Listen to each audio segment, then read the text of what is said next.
decorrentes do pecado, ou pessoal, ou descendência. É o caso dos amigos de Jó, que pensavam que Jó estava em pecado por causa do sofrimento que tinha ocasionado a sua vida.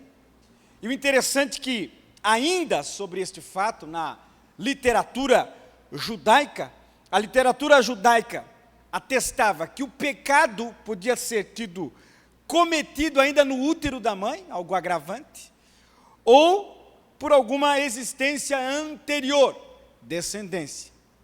Só que essas tradições aqui são puramente humanas, tradições humanas. E daí Jesus vem com uma refutação à pergunta especulativa dos seus discípulos. E a refutação de Jesus, ou a cegueira daquele homem, não foi ocasionado por causa do pecado dele ou dos seus pais. O interessante é que há um comentarista que diz também que Jesus não estava insinuando haver pessoas sem pecado, nem induzindo os discípulos a crer que todo sofrimento é resultado imediato de um pecado imediato. Jesus também não estava fazendo uma ligação geral entre pecado e sofrimento. Refutou esta ideia de pecados ou atos pessoais de pecados que levaram aquele homem a ser cego ou a nascer cego. Jesus vai dizer que a cegueira daquele homem é para que manifeste a sua obra. É para que se manifeste o seu poder. Se nós repararmos, e você mantém a sua Bíblia aberta aí, porque a gente vai ler bastante o versículo 9 aí. Se nós repararmos, o versículo de número 3, Jesus responde: nem ele pecou, nem seus pais, mas foi assim para que se manifeste nele as obras de Deus. O texto poderia ser traduzido desta forma: mas, porém, todavia, isto veio acontecer para que as obras de Deus possam se manifestar nele.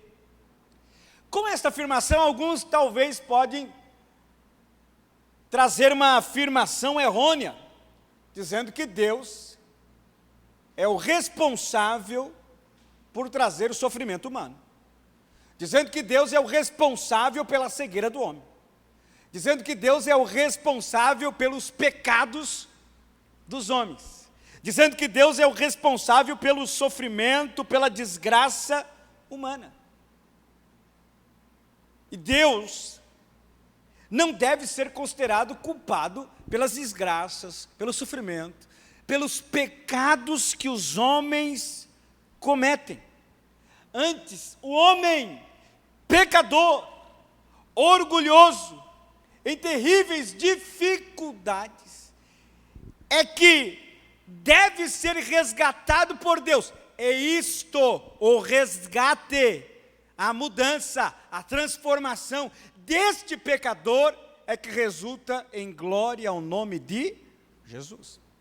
Por isso que Jesus diz que foi para manifestar as obras dele. Se nós observarmos o texto, e o que temos nele é Jesus dizendo que o sofrimento alheio não deveria ser a especulação dos discípulos, mas sim um ato de misericórdia por este que não vê. O ato de misericórdia por este que não enxerga. A pergunta de Jesus, ou melhor dizendo, a pergunta dos discípulos deveria ser diferente. Ou a afirmação diferente, não então de pergunta: vamos ter misericórdia desse que está cego. Só que eles apelaram para a tradição, eles apelaram para a visão teológica do judaísmo, em correlacionar o sofrimento humano, ou a cegueira daquele homem, aos pecados, ou dele, ou dos seus descendentes. Só que Jesus continua afirmando que era para manifestar as obras dele. Jesus categoricamente diz que é a luz do mundo. E Jesus então prepara aquele homem para que um milagre seja operado na vida dele. E se nós observarmos o versículo 6 que nós lemos, a forma que Jesus usou para operar um milagre na vida deste homem é um pouco fora do padrão. Porque o que Jesus faz com ele? Jesus vê ele, Jesus cospe no chão, faz lodo, pega aquele lodo, coloca sobre a visão daquele cego. E daí, alguns têm, comentaristas, historiadores, têm diversas sugestões, o porquê que Jesus fez o lodo, fez o barro, o argila e aplicou sobre os olhos daquele homem. E eu tomei aqui por base 3 sugestões que são as mais correntes, ou as mais emblemáticas. Primeiro, que a saliva, naquela época, existia uma corrente, um pensamento que acreditava que a saliva era algo medicinal. O segundo pensamento veio de Irineu, discípulo de Policarpo, Policarpo, discípulo de João. Irineu vai dizer, ou vai afirmar, que o que Jesus fez, ou a forma que Jesus fez, atesta para a criação. Por quê? Porque aquele homem, ele nasceu cego, ele nasceu sem visão, isto é, todas as partes que envolvem a visão daquele homem não havia sido criada, formada. Então Irineu atesta que como do barro Deus cria o homem, Deus faz o homem, Deus pega o homem e monta toda a estrutura do homem. Então Jesus, de forma pública, cria a visão daquele homem. De forma pública, abre os olhos daquele homem, todo o globo ocular, com todas as informações que possui, passam a existir. Então algo que não existia, vem a existir. Algo que não tinha sido criado, é criado. E por último, ou a última explicação, é que a argila aplicada nos olhos serviu para untar os olhos daquele homem, ou a sua visão, para que quando ele fosse até a água, a sua visão abrisse. Qual é a corrente que supostamente é a mais correta? A de Irineu. Jesus cria algo que não foi criado no útero. Jesus forma algo que não veio a existir quando esta criança nasceu. Repare, Jesus não fez uma restauração na visão dele. Jesus deu visão a ele. Ele nasceu assim. Não foi como o cego Bartimeu, que perdeu a visão. Bartimeu já tinha visto. Bartimeu voltou a enxergar, voltou a ver. Esse homem não. Esse homem nunca tinha visto, ele não tinha globo ocular, ele não tinha nada para ver. Sempre viveu na escuridão. Sempre viveu na escuridão. Então, o nosso Jesus, ele cria a visão. E ele dá visão àquele homem, dizendo: olha, agora tu vai lá no tanque de Siloé e te lava. O tanque de Siloé ficava a leste de Jerusalém, fora dos muros. O tanque de Siloé, ele recebia água através de um aqueduto. Por isso o termo o enviado. Porque era uma fonte que recebia água. E o tanque de Siloé tem tudo a ver com Jesus. Porque quem foi enviado senão Jesus? Para dar vista aos cegos. Para transformar a vida daquele que estava perdido. Então o tanque de Siloé tem tudo a ver com Jesus. Vai até o tanque de Siloé e te lava. O homem então obedeceu obedeceu. E nós podemos observar duas verdades aqui. Primeiro, Jesus testou a fé e a obediência deste homem. Ele obedeceu à voz de alguém que ele não conhecia. Não sabia quem era, só se identificou como Jesus. Mas ele não sabia quem era, nunca viu fisionomia pelo fato de ele ser cego. Só que ele teve fé e obedeceu. E o segundo ponto, para dizer a todos que o verdadeiro enviado cumpriu tudo o que fora representado por Siloé, o enviado. Aquele homem se lavou no tanque e automaticamente passou a algo que ele não tinha, agora tem. Algo que ele nunca usufruiu, agora tem. Algo que não tinha sido criado no útero materno, quando estava em formação, agora tem. Quem é que pode fazer isso senão o nosso Deus, senão o nosso Cristo? Quem é que pode criar do nada e dar vista ao cego? Há um comentarista, eu achei interessante a argumentação dele. Ele diz o seguinte a respeito desse milagre: a desgraça pode se transformar em graça. Aquele homem descobriu que olhos abertos levam a um coração aberto. Imagina alguém que nunca viu, nunca enxergou, nunca viu nada colorido, nunca viu a face de ninguém, nunca olhou a natureza, nunca contemplou um pôr do sol, ou um nascer do sol, e agora está vendo. Pensa a alegria, a satisfação na alma, na vida deste homem. Este homem, ele era cego e ele esmolava. Cego e esmolava. E de repente ele está passando a ver, a enxergar. A desgraça que estava na vida dele teve que sair para a graça de Jesus entrar. Só o nosso Deus tem poder de fazer isso. E aquele milagre, este milagre, trouxe um borbulho de crença e descrença na região onde este cego morava. Primeiro, a Bíblia diz que os vizinhos que conheciam ele, sempre viram ele cego, esmolando, sentado. Só que os vizinhos agora observam um homem que está andando e está vendo. E não acreditando, alguns destes vizinhos vão dizer, lá no versículo de número 8, não é este aquele que estava sentado e mendigava? Uns diziam, verso 9, é este. Só que outros ainda não acreditavam ser ele. Não, não é ele. É parecido com ele. É alguém muito parecido com ele. Até que ele exclamou.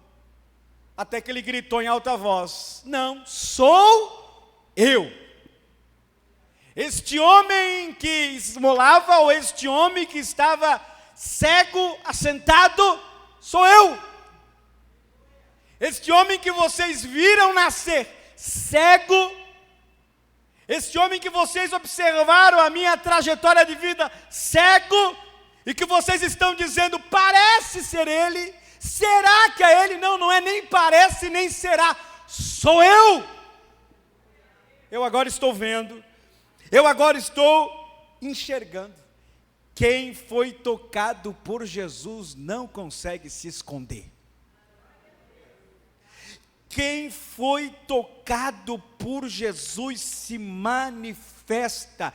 Aquele cego não quis se esconder. Aquele cego, ele não quis ir para um lado. Não, eu vou sair daqui, eu vou fugir, vou para outro lugar. Nunca me valorizavam aqui. Não, eu vou sair fora. Não, não, não, não. Eu vou me manifestar. Eu agora estou vendo, eu não vou me esconder, porque eu fui curado, fui alcançado, fui transformado, fui libertado, e eu não me escondo. Quem foi tocado não se esconde. Os vizinhos então perguntaram para ele, como que aconteceu aquilo? Como que foi que aconteceu? Ele então explica de forma mais minuciosa aos seus vizinhos, lá no versículo de número 11, e ele diz: o homem chamado Jesus.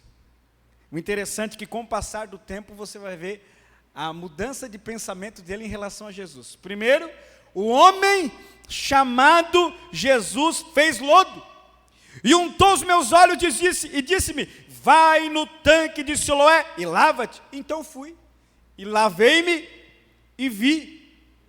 E daí os vizinhos, intrigados com esta informação, perguntaram para ele: tá, mas então aonde está esse homem? Ele responde: não sei.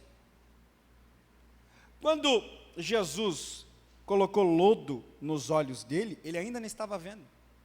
Então ele não teve um contato visual com Jesus ainda. Ele não olhou para Jesus ainda fisicamente para saber quem é Jesus. Por isso que esse homem não sabe dizer aonde está Jesus.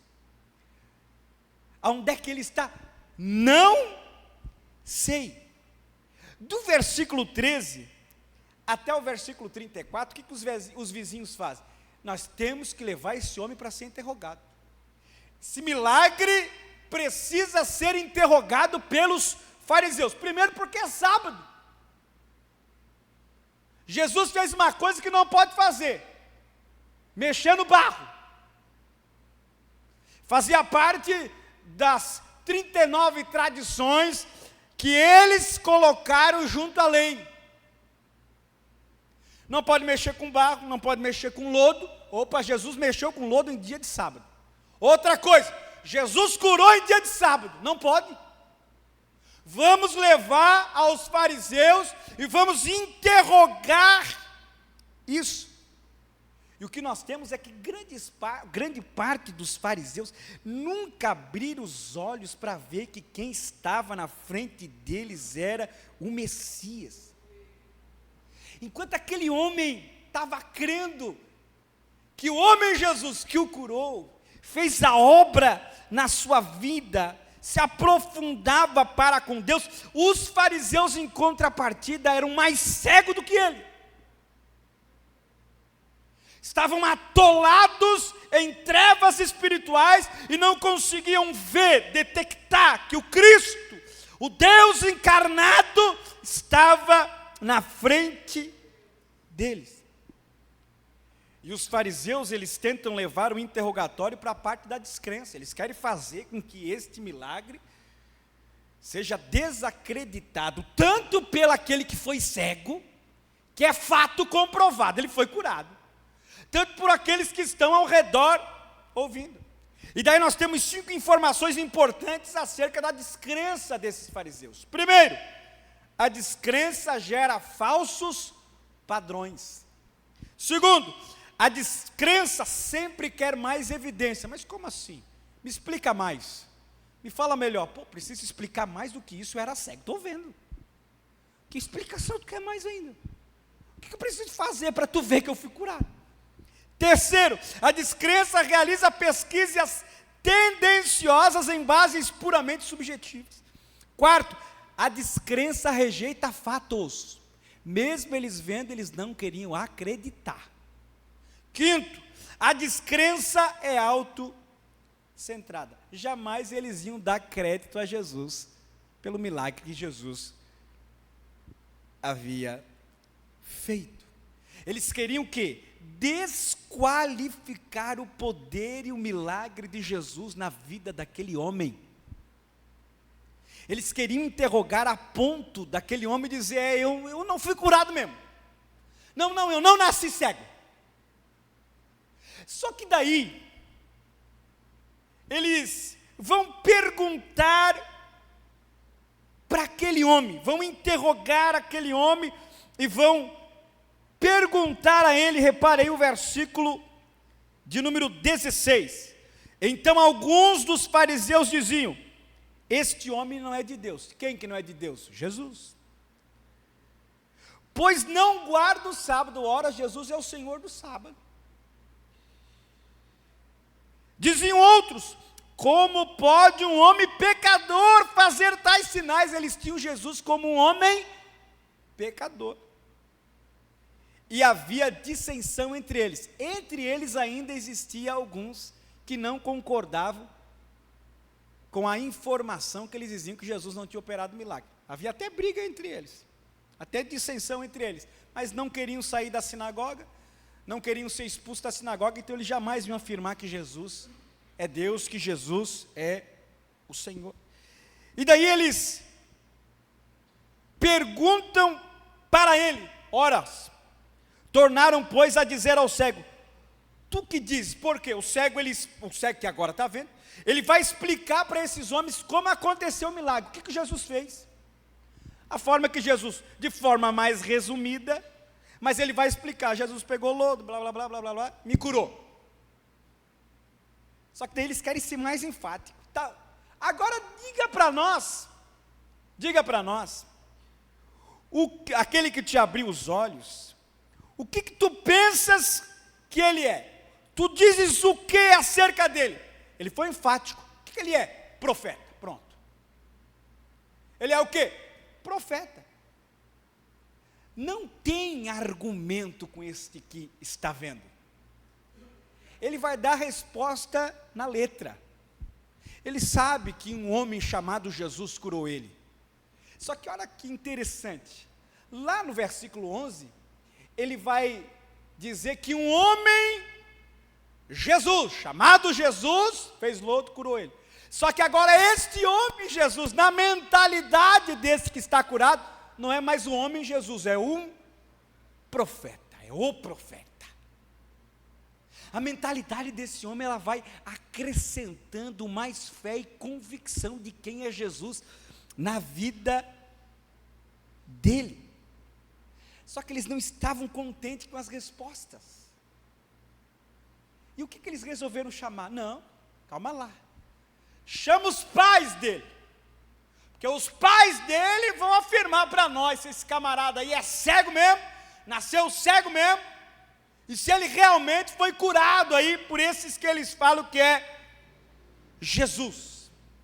Chamaram então os pais. E os pais vão afirmar categoricamente: é meu filho e nasceu cego. Só que os pais vão se esquivar de uma pergunta. Por quê? Porque os fariseus perguntaram para os pais, lá no versículo de número 19: como, pois, vê agora? Daí os pais vão responder que é filho dele, vão responder que é cego de nascença. Porém os pais não querem se meter de falar que foi Jesus que curou aquele homem e afirmar isso, porque senão eles seriam expulsos da sinagoga, não podiam mais fazer parte. Eles perderiam benefícios, caso passasse por alguma adversidade, a sinagoga poderia suprir, poderia dar assistência. Caso eles fossem expulsos da sinagoga, eles não teriam mais assistência da sinagoga. E tinha duas formas de exclusão, ou excomunhão da sinagoga. Uma forma temporária e a outra forma permanente. E todas elas atrelavam ao seguinte: não, se você for expulso temporariamente o Senhor não vai estar mais contigo. Se você for expulso permanentemente, você não tem mais a presença de Deus. Eles, os homens, afirmavam isso, como se passando por Deus. Não tem mais chance para ti. Se você ser expulso do nosso templo, se você ser expulso da nossa sinagoga, tu não tem mais Deus, tu não tem mais a presença de Deus. Então os pais, por causa desta tradição, por causa dessa expulsão que poderia acontecer, vão dizer: não, isso aí você pergunta para ele, ele já é maior de idade, sabe responder por si mesmo. Então vocês perguntem para o rapaz aí, para o meu filho que está vendo, que ele que responda a vocês. Daí, o interessante, que eles então se voltaram novamente para o rapaz, e resolveram interrogar o cara de novo, com as mesmas afirmações. Lá no versículo 24, chamaram, pois, pela segunda vez. Imagina ter que repetir tudo de novo. Isso virou uma chateação para esse que estava vendo. E daí perguntaram para ele, chamaram ele pela segunda vez, um homem que tinha sido cego, e disseram, dá glória a Deus. A questão aqui, dá glória a Deus, eles estavam afirmando o seguinte: a gente quer ouvir a verdade, fala para nós a verdade. Os fariseus perguntando para aquele que estava vendo: nós sabemos que esse homem é pecador. Só que daí ele traz uma resposta maravilhosa, extraordinária. Olha aí o versículo de número 25. Respondeu, pois, e disse: se é pecador, não sei. Uma coisa eu sei, é que havendo eu sido cego agora estou vendo. O interessante é que tem um comentarista que afirma que ele respondeu de forma ousada. E ele vai colocar tanto seu não sei, quanto seu sei, contra o nós sabemos dele. O que eles sabiam? Deduziam: opa, esse Jesus aí é pecador. Para aquele que foi curado, só sei que fui curado e estou vendo. Se é pecador, se não, só sei que eu estou vendo. Isso é uma afirmação categórica. Só que eles resolveram perguntar de novo àquele homem que tinha sido curado. Eles queriam provocar uma contradição na mente daquele homem. Então ele, chateado, vai responder a eles. E ele, na sua chateação, foi sarcástico, porque daí ele responde para eles: eu acho que vocês estão querendo ser discípulo dele também. Eu tenho quase certeza que vocês estão querendo seguir a ele também. Tenho quase certeza que vocês estão querendo seguir a ele como vosso mestre. Isso é sarcástico. Ele sabia que esses fariseus aqui não iam seguir, não iam ser discípulos de Jesus, mas ele estava tão chateado com o interrogatório, com as mesmas afirmações, com as mesmas perguntas, que resolveu usar essa expressão: vocês querem ser discípulo de Jesus. Aqueles homens cheios de inveja, de rancor, de descrença, injuriaram aquele homem. A ideia aqui de injuriar é maltratar, abusar. Eles resolveram maltratar aquele homem com palavras, com interrogatório. Repare aí o verso de número 28 e 29. Me acompanha aí na sua Bíblia. Então o injuriaram e disseram: discípulo dele sejas tu. Repare que isso aqui está sendo falado com tom de presunção, arrogância. Não está sendo falado de forma carinhosa. Está sendo falado de forma enérgica, para esbofetear mentalmente a vida deste homem cego, que agora não é mais cego, que está vendo. Discípulo dele sejas tu, nós, porém, somos discípulos de Moisés. Se fosse mesmo, né? Se fosse, eles são discípulos do diabo. Nós bem sabemos que Deus falou a Moisés, mas este não sabemos nem da onde é. Olha a resposta deste homem que foi curado e que está vendo para esses fariseus. O homem respondeu e disse: nisto, pois, está a maravilha, que vós não saibais de onde ele é, e me abrisse os olhos. Ora, nós sabemos que Deus não ouve pecadores, mas se alguém é temente a Deus e faz a sua vontade, a esse ouve. Desde o princípio do mundo, nunca se ouviu que alguém abrisse os olhos a um cego de nascença. Foi a primeira vez que aconteceu esse tipo de milagre. Se este não fosse de Deus, nada poderia fazer.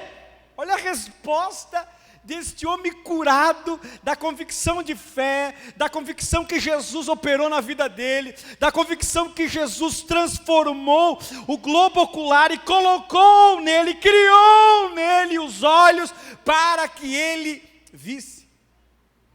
Este homem era mais crente do que os próprios fariseus, tinha mais luz do que os próprios fariseus. Esse homem, o texto demonstra que este homem tinha mais entendimento espiritual e senso comum do que todas as autoridades religiosas reunidas para interrogar a ele. Aqueles que se achavam espiritual, os fariseus, os homens do sinédrio, os anciãos. Não, nós temos a lei, nós somos escribas, nós conhecemos a Torá, nós conhecemos os profetas, nós somos os donos da lei. Este homem dá uma aula de espiritualidade para eles, dá uma aula de convicção de que Jesus é Deus, e que se não fosse Deus, que se não fosse Ele, nada poderia acontecer. Se esse Jesus não fosse Deus, eu não estaria vendo. Se esse Jesus não fosse Deus, eu não estaria aqui sendo interrogado por vocês. Mas eu estou aqui e estou vendo, porque a mão dele veio sobre mim e ele me achou, me encontrou. Só que daí, esta afirmação deste homem gerou no coração dos fariseus uma revolta. Eles ficaram endiabrados, porque daí eles se voltam para o homem, para aquele que está vendo, e vão dizer para ele: tu é nascido todo em pecado, e tu quer ensinar a nós? E o expulsaram. Os pais continuaram na sinagoga, ele, por causa da sua convicção de fé, foi expulso. Só que olha como é os fariseus, eles não querem ouvir a verdade. A verdade está nua, patente nos olhos dele. Um homem foi curado, está vendo? Só pode ser maravilha de Deus. Este homem só pode ser Deus, só pode ser o Messias. Mas eles estavam tão cegos que eles vão dizer para aquele que estava ensinando ele: ah, não, por acaso tu quer ensinar nós?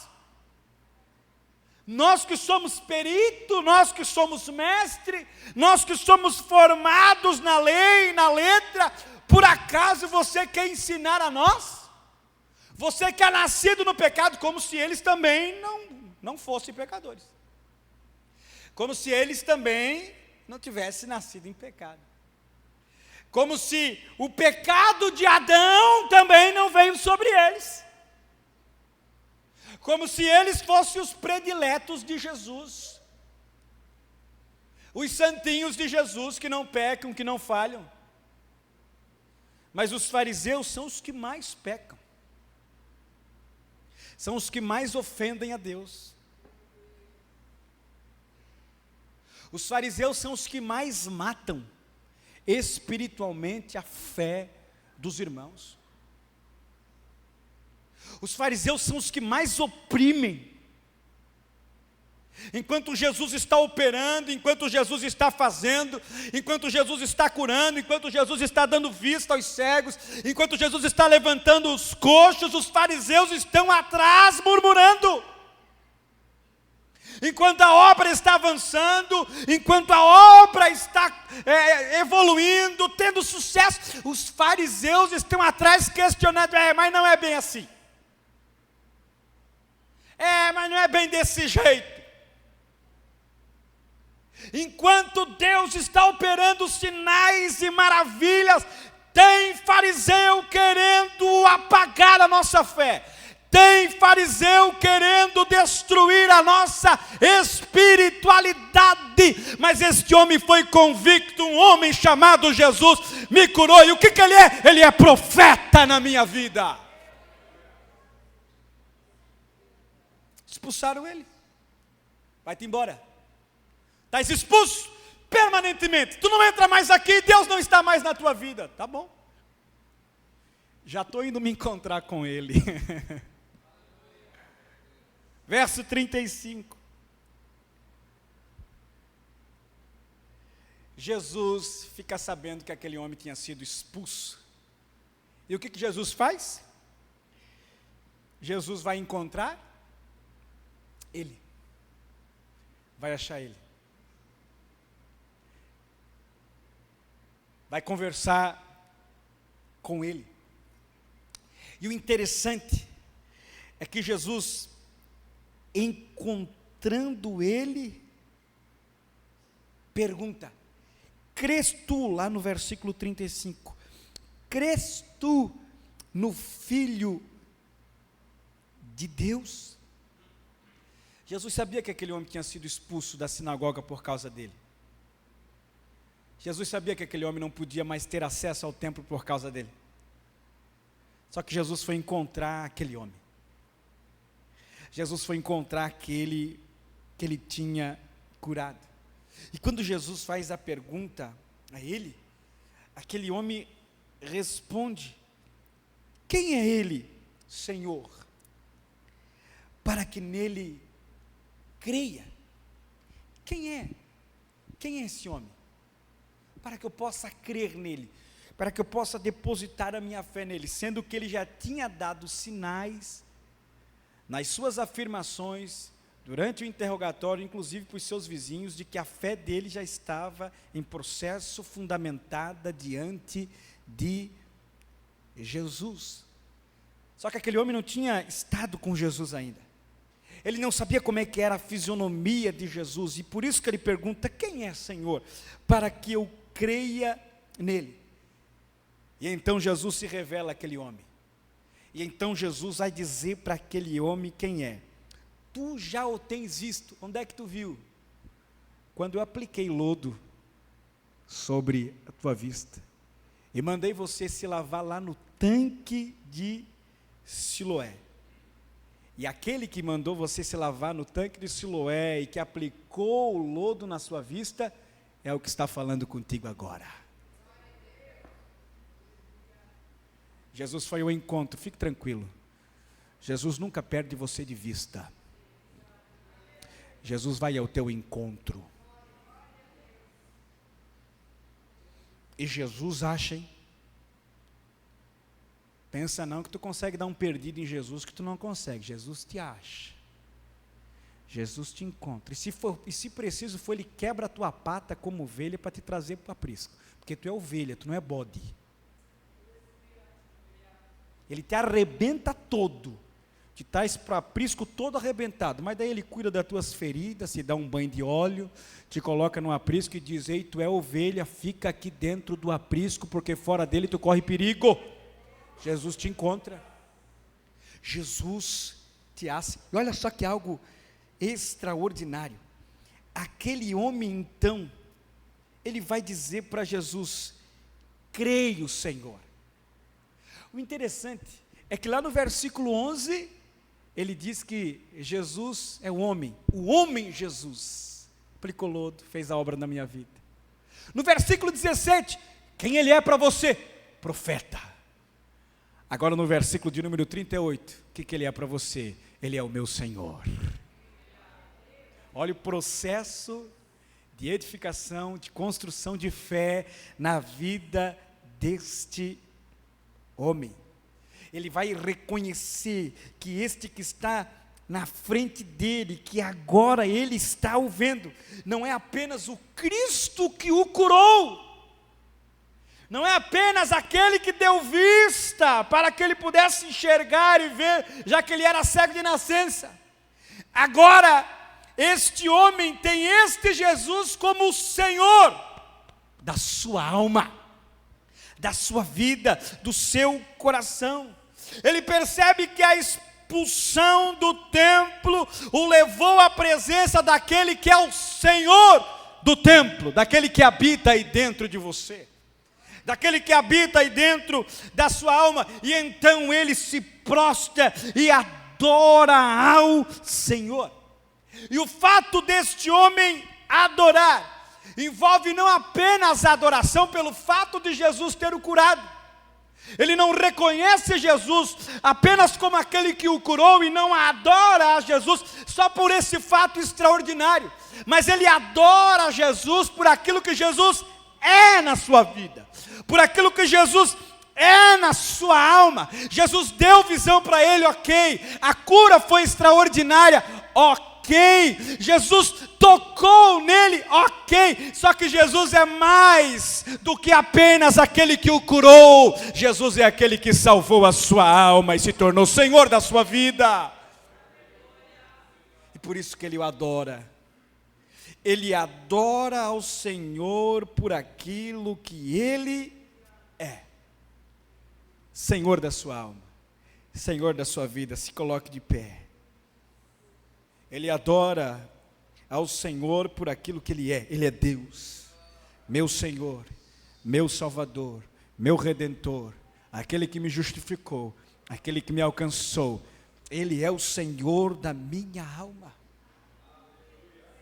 Eu marquei algo aqui, enquanto eu vou preparando, às vezes vem coisas na mente e eu vou anotando.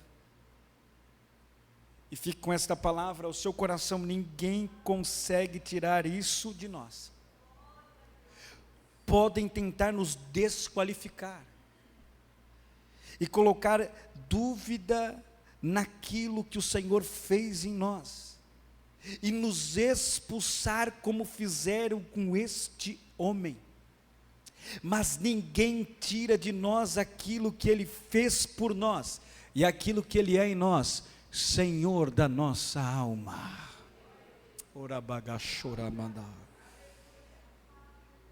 Todos aqui já foram alvos de algum milagre de Jesus.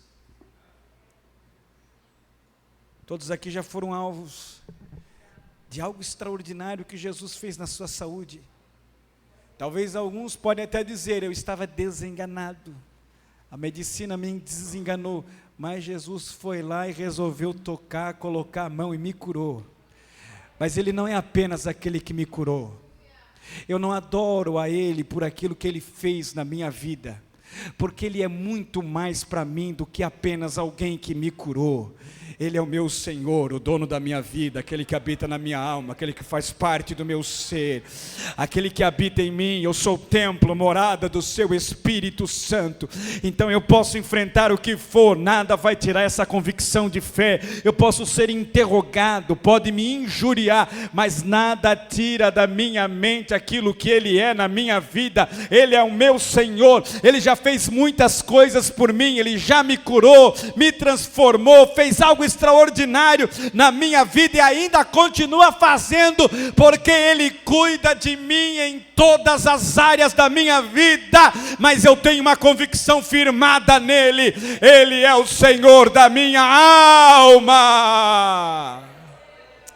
Aleluia. Se Ele é o Senhor da tua alma, expressa a adoração a Ele nesse momento. Se Ele é o Senhor da tua alma, louve ao nome dEle nesse momento. Ele não é apenas aquele que te curou, Ele é muito mais do que isso. Ele é teu Salvador. Ele é muito mais, aquele que tirou o câncer, aquele que extraiu a enfermidade, aquele que limpou o teu sangue, que tirou a anemia, aquele que te tirou da morte. Ele é muito mais do que isso. Ele é o Senhor da tua alma. Eu não adoro por aquilo que Ele faz, embora aquilo que Ele faz é extraordinário. Eu adoro por aquilo que Ele é. E o que Ele é? Ele é Senhor da minha alma, Senhor da minha alma, Senhor da minha alma, Senhor da minha alma. Será que você pode adorar? Será que você pode levantar a tua mão lá em cima em gratidão e glorificar a Ele?